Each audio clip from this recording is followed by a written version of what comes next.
Salut à tous, on se retrouve aujourd'hui pour parler du FC Barcelone en ce dimanche 21 décembre et on commence directement bien sûr avec le programme de l'équipe. Et aujourd'hui se joue le dernier match de l'année 2025 pour le FC Barcelone qui a joué beaucoup de matchs, quasiment 70 sur tout le long de l'année 2025. Aujourd'hui le dernier à Villarreal cet après-midi 16h15 bien sûr le coup d'envoi. Notez que Villarreal fait une magnifique saison du côté de la Liga. Ils sont avec 2 matchs en retard. S'ils gagnent leurs 2 matchs en retard, ils peuvent revenir à 2 points derrière le Barça. Imaginez, le Villarreal gagne le Barça aujourd'hui, ils gagnent leurs 2 matchs en retard, ils seraient devant le FC Barcelone. Pour vous dire, c'est un gros morceau, c'est un prétendant, oui, pour l'instant, en ce 21 décembre, à remporter la Liga, même si on est au milieu de saison. Donc c'est pour ça qu'il faut frapper un gros coup sur cette fin d'année 2025 en allant s'imposer du côté de la Ceramica. Concernant les dernières confrontations entre les deux équipes, ça donnait quoi? Donc saison dernière. Donc là, le 18 mai 2025, c'était l'un des derniers matchs de la saison dernière. Et bien Villarreal était venu s'imposer 3-2. Regardez, le Barça à domicile avait perdu 3-2 contre Villarreal. Donc le dernier match, c'est une victoire comme de Villarreal. Et le match aller, le Barça a mis 5-1 à Villarreal, bien sûr, du côté de la Ceramica. Donc c'est toujours des matchs compliqués. Regardez la preuve. Pourquoi? Parce que là, le Barça a perdu 3-2. Et même la saison d'avant, les gars, le 27 janvier, le Barça avait perdu 5-3 face à Barcelone. Souvenez-vous, c'est quand Xavi était l'entraîneur et ça se passait pas bien. Il avait dit après ce match-là, je démissionne, je pars. Puis après, il a dit je reviens. Voilà, c'était un peu fou ce qui s'était passé. C'était après ce 5-3, je me souviens. Donc voilà, c'est une équipe où il y a beaucoup de buts parce que le match avant, il y a eu 4-3 pour le Barça. Regardez, c'est de 3-2, 1-5, 5-3 et 4-3. Donc voilà, les 4 derniers matchs, il y a eu, je sais pas, une quinzaine de buts marqués, même plus.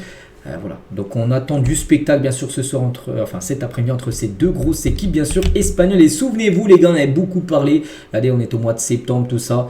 Le match devait se jouer à Miami. Peut-être là, il aurait dû être joué à Miami, cette rencontre. Du coup, les gars, ça se jouera bien à Villarreal. Donc, officiel, ce Barça-Villarreal ne se jouera finalement pas à Miami. Compte tenu de l'incertitude en Espagne, il n'y a pas assez de temps pour organiser correctement un événement de cette ampleur. Parce qu'en gros, il y a beaucoup de clubs, dont le Real Madrid, qui a dit ils ne comprennent pas pourquoi ce match va se jouer là-bas. Ça favorise le Barça, du coup, parce que le Barça ne jouera pas son match à l'extérieur à Villarreal, mais sur terrain neutre, qui aurait dû être à Miami.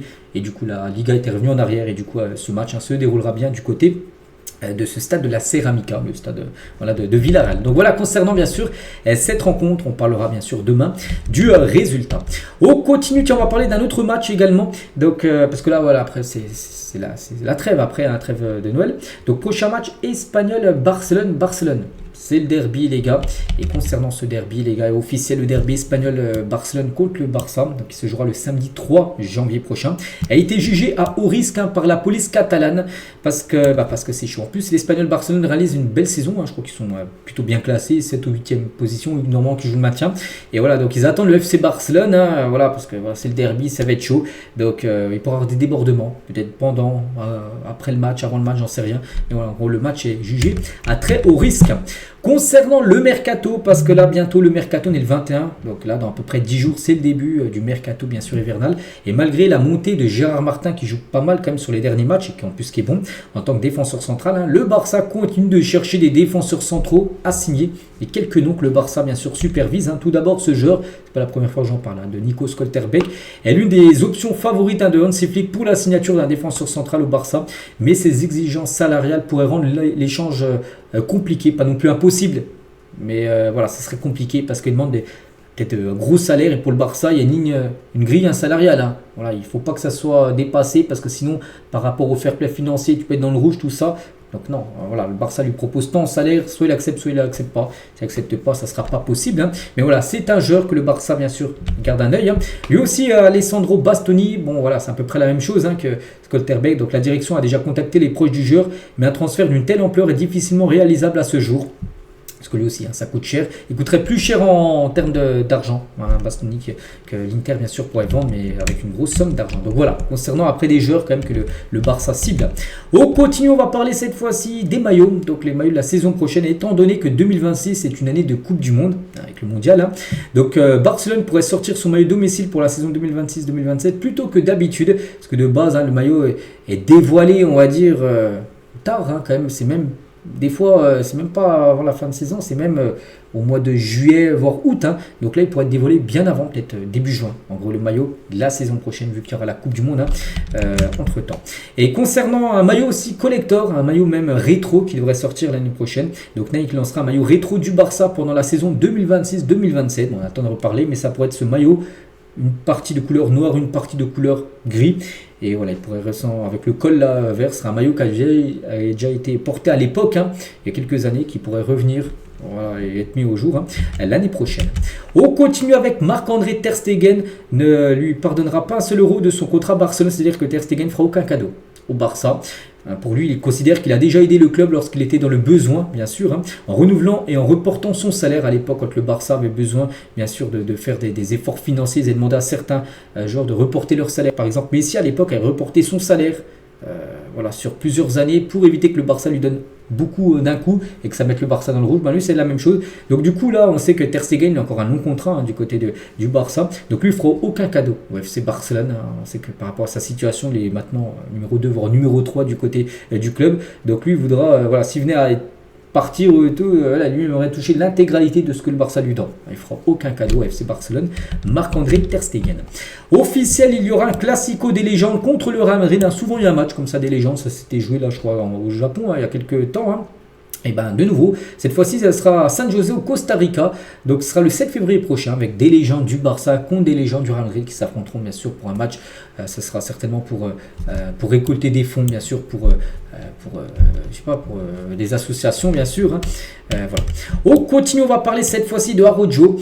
C'est qu'Araujo, pour l'instant, toujours pas de date de retour. On espère. Parce que là, aujourd'hui, c'est après le match du jour, les gars, c'est la trêve hivernale. On espère qu'ils reviennent, bien sûr, pour début 2026. Et même avant le carton rouge contre Chelsea, où vraiment, c'est le carton rouge, là, vraiment, c'est là où vraiment il a peut-être un peu disjoncté, qu'il a dit qu'il a besoin de repos. Mais même avant ce match, les joueurs du Barça savaient que Araujo avait des difficultés mentales et ont soulevé la question à Hansi Flick. Il y a déjà quelques joueurs du Barça qui avaient dit Hansi Flick, voilà, on sait que ça va pas fort mentalement pour Araujo. Et ça s'est confirmé après ce match contre Chelsea. Ce match a déjà eu lieu il y a un mois. Et il a vraiment beaucoup de mal à se remettre. On espère que ça aille mieux, bien sûr, pour Araujo. Et du côté de l'Uruguay, parce qu'oubliez pas que l'Uruguay est qualifié en Coupe du Monde et un Araujo, mentalement, ça va pas fort. C'est pas une bonne nouvelle. Donc le président de la Fédération uruguayenne de football, donc Diego Forlán, ancien attaquant de football. Bon, bref, il a dit nous devrions comprendre Araujo. Il a subi de nombreuses blessures. Son état physique et mental a été affecté. Nous devons connaître son état exact, mais sa position peut être comprise. Voilà. En gros, il comprend Forlán. En gros, peut-être qu'un joueur, bon, c'est pas non plus commun, mais voilà, des fois, des joueurs ont besoin mentalement. Il est peut-être fragile mentalement, qu'il a besoin de jours, de semaines, de mois peut-être pour se rétablir.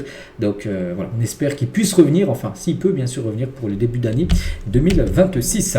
On continue avec Rafinha, les gars. Donc on apprend d'après Sport aujourd'hui que Rafinha ne quittera pas Barcelone sans avoir d'abord remporté la Ligue des Champions. C'est pratiquement une obsession pour Rafinha. Il a tout gagné du côté du Barça, la Liga, la Coupe du Roi, la Super Coupe d'Espagne, tout. Mais sauf la Ligue des Champions. Il veut gagner la Ligue des Champions. Tant qu'il n'y aura pas la Ligue des Champions remportée, il restera au FC Barcelone tout simplement. Rafinha. On continue avec les joueurs du Barça ayant le plus de minutes écoutées sur Spotify en 2025, vu que là bientôt c'est la fin d'année. Donc le joueur qui a le plus écouté Spotify, qui est comme le sponsor du club, 72 000 minutes, les gars, c'est Rashford, c'est énorme. Donc moi personnellement je suis à 79 000, c'est que j'écoute beaucoup Spotify. Donc la minimale c'est 45 000 minutes, après Koundé c'est 38 000, Baldé 15 000, ou Lewandowski 5e 7 000 minutes à peu près, enfin 8 000 pour arrondir, de minutes écoutées. Et on finit aujourd'hui avec Fermin Lopez, décrivez Pedri en un mot, magicien. Il est Harry Potter, voilà, Pedri Potter, on pourrait dire. Décrivez Ter Stegen en un mot, le chef, tout simplement, un joueur avec beaucoup d'expérience, tout ça. Casado en un mot, c'est guerrier. Lamine Yamal en un mot, le meilleur. Et pour finir, Ferran Torres en un mot, Shark, donc requin, bien sûr, c'est son surnom.